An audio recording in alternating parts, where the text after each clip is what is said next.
More on that throughout the morning for you, but let's have a look at the newspapers right now with the Deputy Editor at The Express, Michael Booker, and the Games journalist, Julia Hardy. Good to see you both this morning. Hi. We'll start with, at the front of The Guardian, NHS staff, this willful neglect idea, Michael. Yeah, well, it's strange, this, to me. It's just, you'd think, and I think as the medical defence organisations are already saying, there's plenty of sanctions already that can use against staff. And I know we've had scandals like North Staffordshire and things like that where families feel they haven't got justice. But I think it's very difficult to see individuals who are to blame in these cases. And now they're saying doctors, nurses and NHS managers will face up to 5 years in jail if they're found to have willfully neglected or mistreated patients, which you'd think, under the current rules, that should happen anyway. If people are dying at their hands, then fair enough. But to me, this is going to be announced on Tuesday by Jeremy Hunt, and I just find it something that's going to put people off going into these professions because, one man's neglect is another man's overwork, and, sometimes they haven't got time. We know the pressures that a lot of people are under at the moment. But this is why they are specifically talking about willful neglect. Well, that's what they're saying, but who decides what willful neglect is or mistreatment? Because they haven't been able to work. They haven't been able to work that out in places like North Staffordshire already. So why will a new law suddenly make it crystal clear as to who's to blame now? But doesn't this already exist in terms of children and people with mental illness? Well, that's what, I'm sure these things do already exist. So why then bring in something else on top of it? It just doesn't. To me, it just sounds as though it's creating a bit of more fear for these people who, most of them go into it, I'm sure, not wanting to willfully mistreat people. They want to do good in these places, and I don't know. I just think it can pile on a bit of pressure. Yes, if people are going around willfully neglecting and it's easy to prove, then yes, fair play, but you'd think that they already would face 5 years in prison for causing people's death. I don't know. Well, it's saying that medical defence organisations have said there are already enough sanctions to use against staff. So, yeah, no. Well, your thoughts on that this morning at Sky Stephen, at Sky Gillian. To The Guardian, what's Boris up to, Julia? Oh, yes. So, OK, this is obviously, like, basically in the past sort of little while, we've had, like, 5 cyclists have been killed since November the 5th. On the roads, I think 3 of which were actually using these kind of cycle superhighways and stuff like that. And obviously, Boris is trying to make it more cycle friendly, but really is enough being done to protect cyclists? I've talked before about being a cyclist myself, and often what you'll have is either on these superhighways as well, you have like a kind of little bit of blue on the road, or like a little line, and then cars will park on it, or you basically, as a cyclist, it's always safer to kind of stay in the middle as opposed to kind of moving in and out of traffic, because that's usually when accidents happen. So unless you're actually going to make these as like a separate part away from the traffic, part of what they're saying in here is one of the campaigners is saying that it's a false sense of security because, oh, well, I'm in a cycle lane and it's all fine, everyone knows that I'm there, and actually that's not really the case.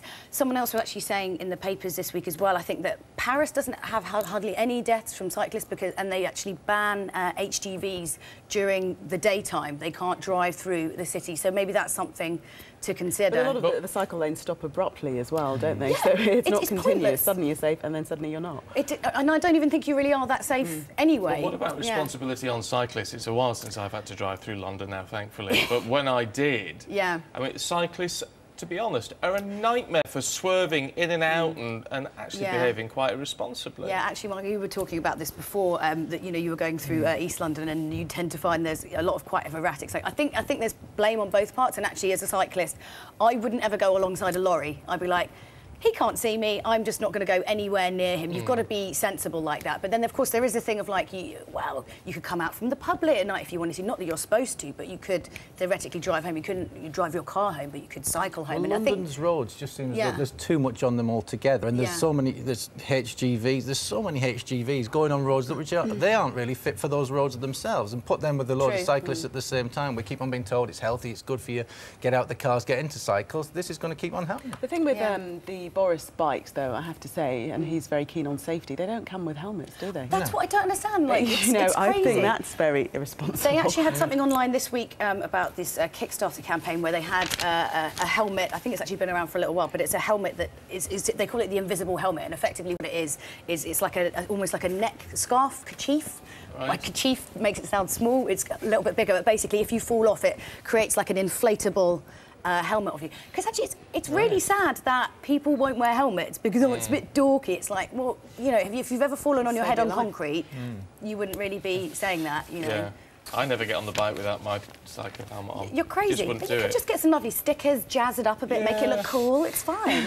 Talking of cool, what's going on with YouTube kids, Michael? This is the Telegraph this morning. Just of Cornwall, she's telling us what to eat. We had Princess Anne telling us to eat horse earlier in the week. Now, lovely. She did. She said, "Get out there, go eat horse."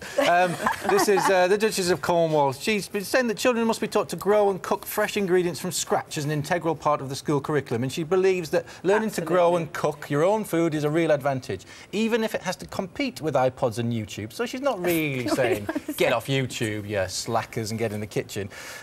She's just saying, look, it should be part of the curriculum. This is part of the Country Life magazine that Prince Charles is editing. She's chipping in as well, talking about this. Although her own son, Tom Parker Bowles, who is a chef and a food writer himself, I believe, says that she wasn't the brilliant cook, although she does like spanking fresh mackerel and pert asparagus, which is what we're all going to eat. It's a bit sexualised. Well, yeah. we all like a bit of pert asparagus. It's quite like, cooking your own, growing and cooking is fantastic. Yeah, no, absolutely. But do we all get the time? No. In schools, though. But the thing is, though, people forget that as much as YouTube is full of cat videos, I think we can all appreciate that's fact. It's an amazingly wonderful and exciting and engaging resource for information. You can learn how to do anything. You can find people, you know, if you wanted to do cooking, there's like millions of shows on there. You can find out anything. It's a really fabulous tool for education. Indeed. Look, we're out of time, but don't go now because there's more coming up in just a moment. Stay with us. So we're looking through the papers with Julia and with Michael. What's this? Business in the Sun, page 3. Let me zoom it onto the relevant bit quite quickly. About this estate like a swastika. Which is a little bit of quirky slice of life. This is an estate in Devizes in Wiltshire, which someone's looked from above, I think on Google Earth or something like that. Oh, gosh. They've discovered that the building, which was built in the 1950s, appears to look similar to a swastika. Now, the block, a small council estate thought to date from the 50s and 60s, is located at the end of Weiblingen Way, a road named after a small town near Stuttgart. So there does seem to be a German connection.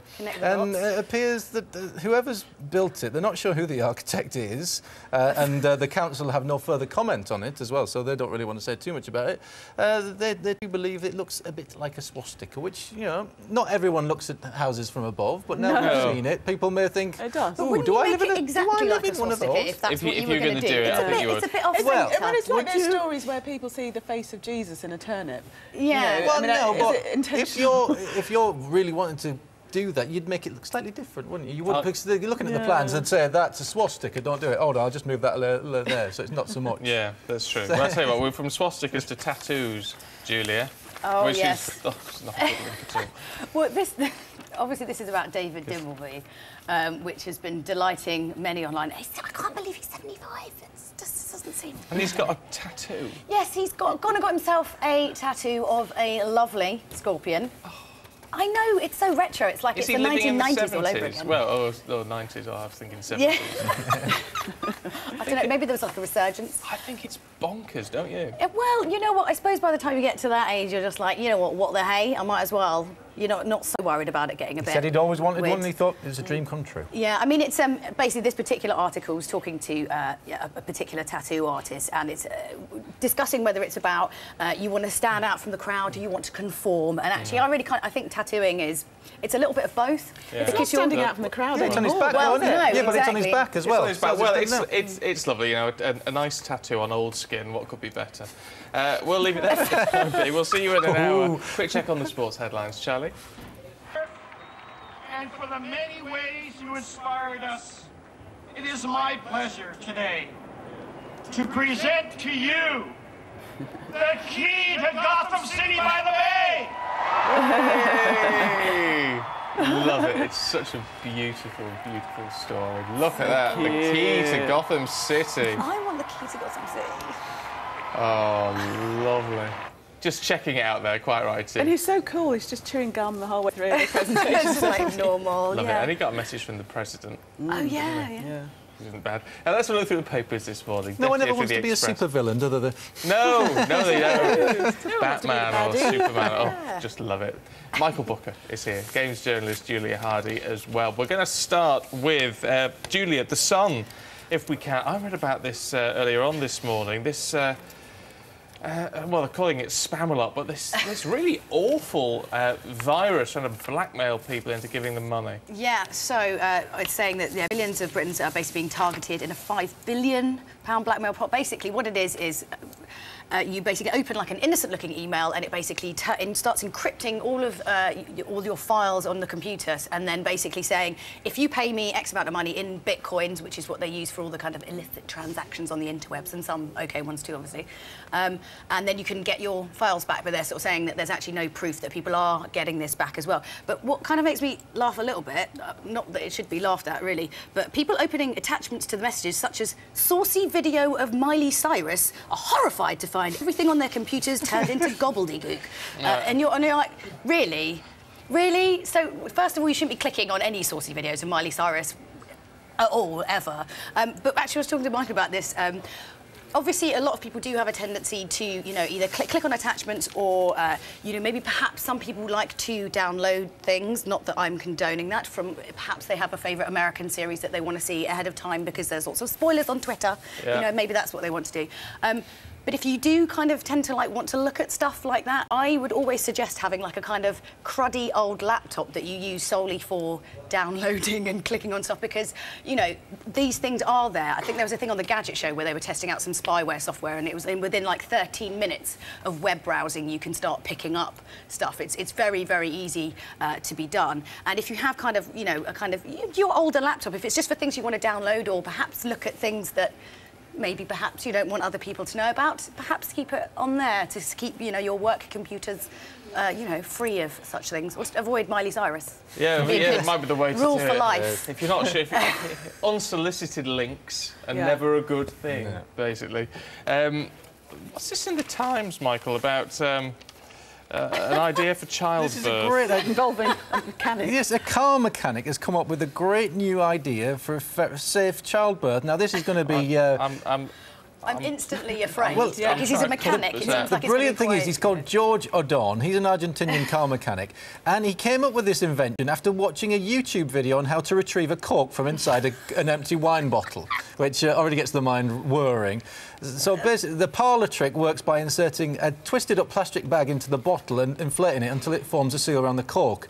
Now, they've done the similar with a bag, which then does the same to a child's head, and then it attaches itself to the child's head, and it comes out safely. Now, the World Health Organization has now backed this. It's going to be very cheap and very available, particularly in third world countries where they struggle for safe methods of childbirth, or they haven't got a great deal of medical utensils, things like that. And the organisation's chief coordinator says he's the only car mechanic I know who's been to 4 international meetings of obstetricians and gynecologists to deliver lectures. So it's apparently been tested 30 times in Argentina. Positive results. Funding's now in place. It's going to be used in hundreds more births in Argentina, and it's going to be rolled out across the world. So the bag goes over the baby's head? It basically attaches itself to the head.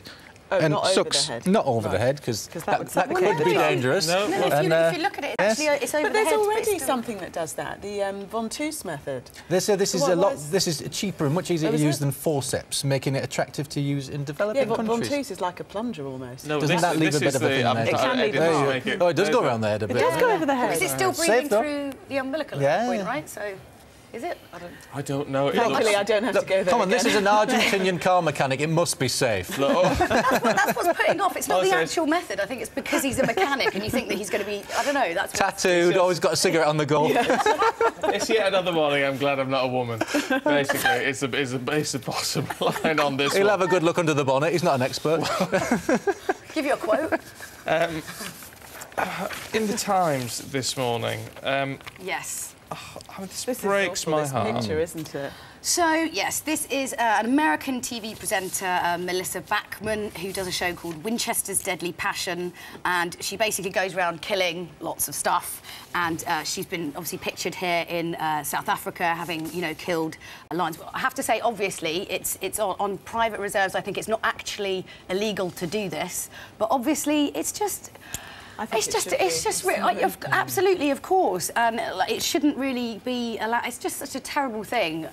I don't know. It's the worst picture I know, you've ever seen, like, oh, brilliant! Really? Look at this wonderful nature. Let us shoot it, and then they're arguing in this whole thing that actually, because people pay a lot of money, so actually it aids conservation really in the long run. It's like the most backwards way of thinking about it. Of all the work that groups like the Born Free Foundation do to try to save the dwindling population in places like South Africa. And then you look at it, she's got 37 million viewers for their channel in the States when they show this sort of, well, show her doing whatever she does, go hunting, not necessarily this, but similar stuff. Maybe she's not that proud of it. She couldn't be contacted for an interview yesterday. There's been a lot of naming and shaming actually on Facebook where, like, people's family snaps from South Africa where they've pictured around, ooh, rhino, it's dead, and they've actually started to kind of name and shame people. The worrying thing, though, is it does look as though she's got just as many fans as those who don't like her, though. Well, it's a sad indictment, isn't it, I think, of our world today. We're out of time for this segment, but there is lots more coming up in just a moment. So we're looking through the papers with Julia and with Michael. If we go to the Sun, because I've got the iPad, I can do this, just because I can. And there's a nice picture. I love David Suchet. I just think he's such a fabulous, fabulous actor. And I love Poirot, so there you go, I'm doing that. What we don't... I can, so I will. What we don't like, though, are mince pies. Hate them. I've always hated mince pies. Yeah, I do as well. A disgrace on Christmas. Them and Christmas cake as well, don't like them. You need that. Christmas puddings, horrible.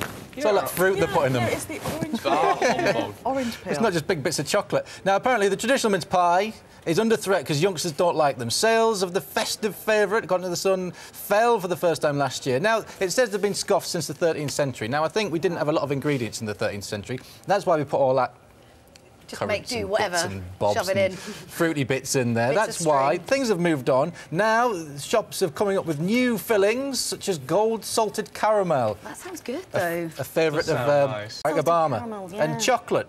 Yeah. And hazelnut, rhubarb and ginger. I'm not sure of that. I'm not sure of that. It's fruit again. Rhubarb and ginger. And ginger, yeah. Oh, yeah. I think the chocolate and the salted caramel, I'll have them. Mince pies, traditional mince pies, despise them. Very small mince pies. But you see, it's the name. I always, as a kid, thought it had actual mince in it. I was like, why would I want, like, a beefy pie with sugar on it? I don't get it. Yeah. They're dead. Good. It's like sprouts. You've got to eat them. Lily Allen. Yes. I'm looking. Where is Lily? She's just at the bottom there. Middle. There she is, on the left-hand side, with the furry coat and the fringe. Is that her? The coat of many colours. I wouldn't know what she looked like. No, she is. Is that me being... No, that's Get right. Daddy down with the kids. Daddy well, you know. Okay, so basically... She'd be the one with Lily written on her jacket. that would be the giveaway. Basically, she's back in the charts. It's all very exciting. That's not particularly exactly what I wanted to talk about. Was so her video for Hard Out Here.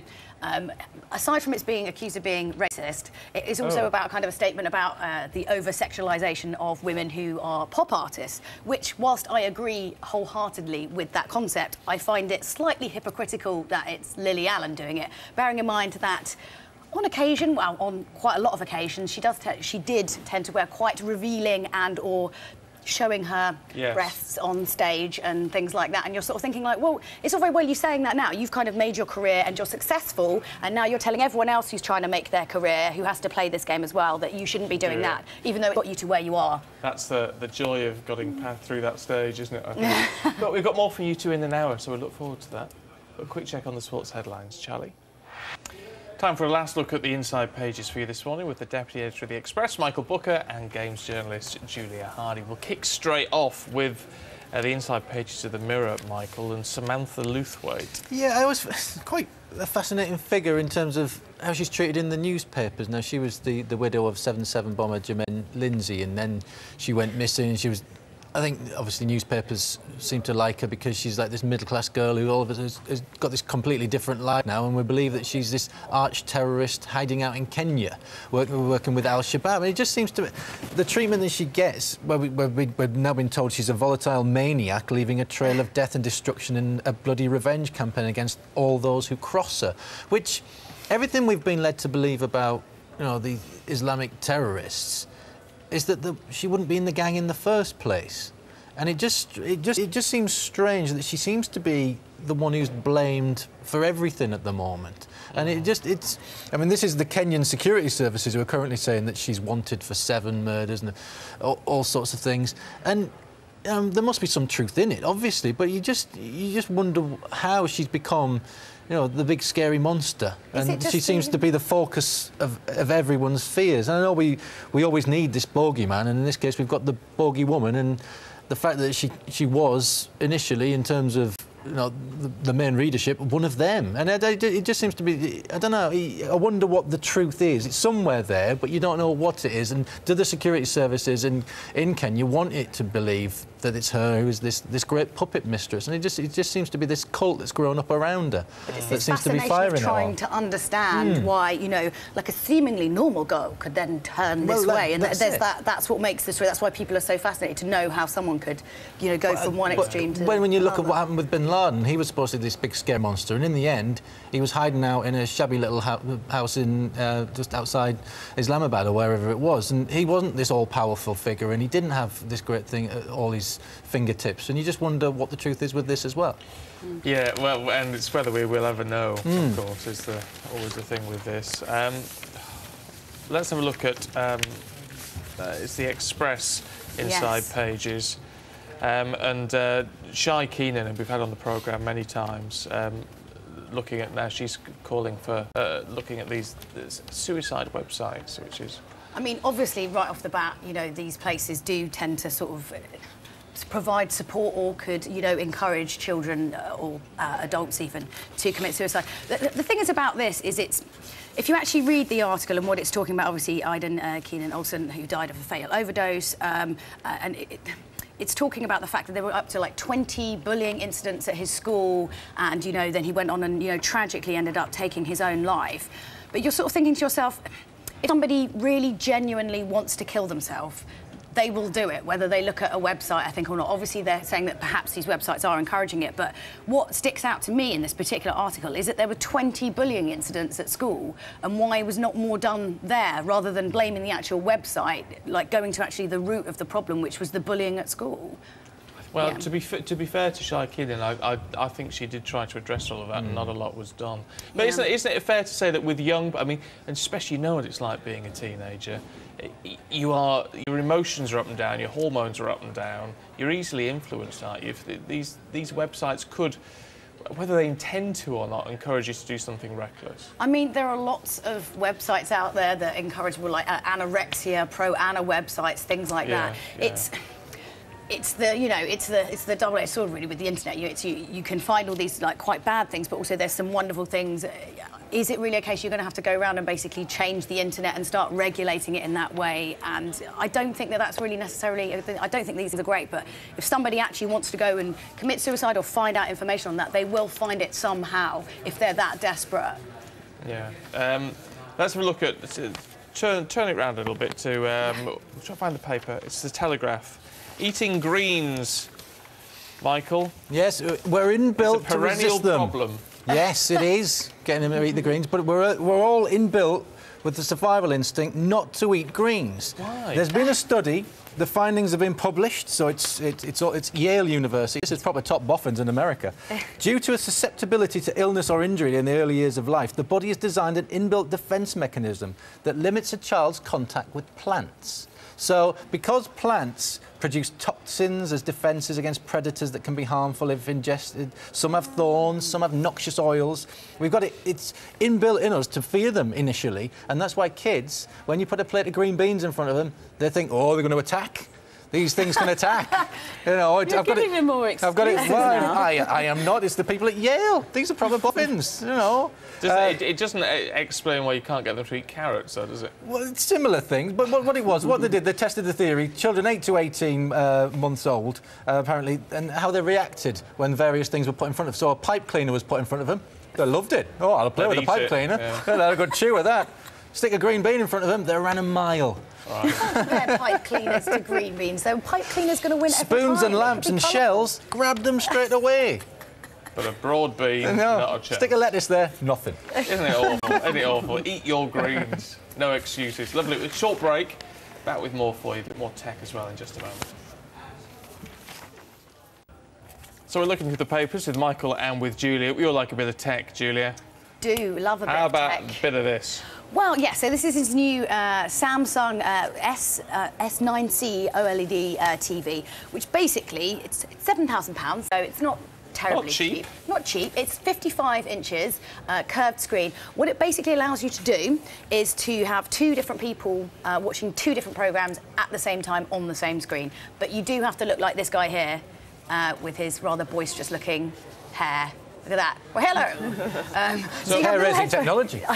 I know, he looks surprised by what's going on. So you have little headphones in.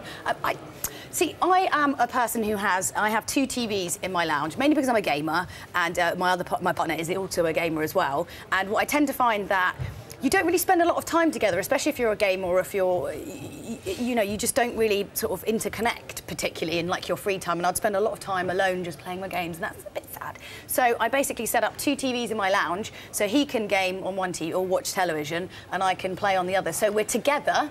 But we're doing different. But you do, because then I'm like, oh, look at this bit. Can we not just watch one programme together, for goodness sake? No, because he likes terrible television. Sit down, watch Antiques Roadshow together. This is more isolating than it, because you can't even hear what the other person's saying. Like, if you actually read this article, you're saying, well, why are you laughing at this bit? And she's like, oh, I'm laughing because, you know, at least if you can kind of hear what each other's doing, there's a little bit of togetherness. Who cares, though? It's got a curved screen, which is the way forward. Curved mobiles and everything, they're all on the way in. We're out of time.